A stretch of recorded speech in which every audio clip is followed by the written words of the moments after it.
Atzo estreinatu zen Weekin TV saioa. Donostia Sustapenaren YouTubeko kanalaren bitartez, berrikuntza astearen berri ematen ari den programa. Eta luxuzko gonbidatuak izan genituen lehen emanaldian. Humano bat aldeko zuzendari Alicia Pomaresek, profesionalek etorkizunera begira garatu beharko dituzten gaitasunak azaldu zituen. Gainera, bizitzen ari garen superaldaketak premia hori indartu egin duela dio.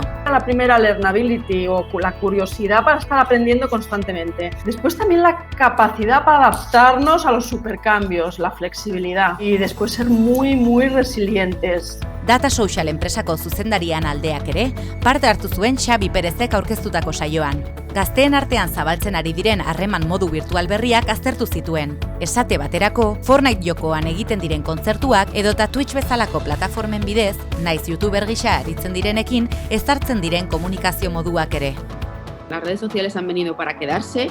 La digitalización radical que hemos sufrido con la pandemia no va a cambiar, pero hemos hablado largo y tendido sobre que somos nosotros los dueños de nuestra vida y que tenemos que utilizar la tecnología para las personas y no las personas para la tecnología. Bestalde, Alex Rayonek Deustuko Ingenieritza Fakultateko kanpo harremanetako eta etengabeko formakuntzako dekanordeak online mintegia eskaini zuen, kontaktu baxuko ekonomiak dakartzan erronkei eta aukerei buruz. Negozio eredu hori nabarmen hedatu baita pandemiaren ondorioz. Ikastetxetara ere iritsi da Donostia Weekin.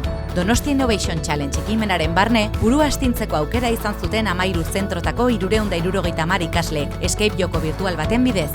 Horrez gain, Donostia Minecraft Challenge egitasmoan parte hartzen ari dira LH6ko aurrak egunotan. Programatzen ikasteko helburua dute eta horretarako, bideo joko ezigarri honen barruan sortutako Santa Clara Irlan topatuko dituzten erronka gainditu beharko dituzte.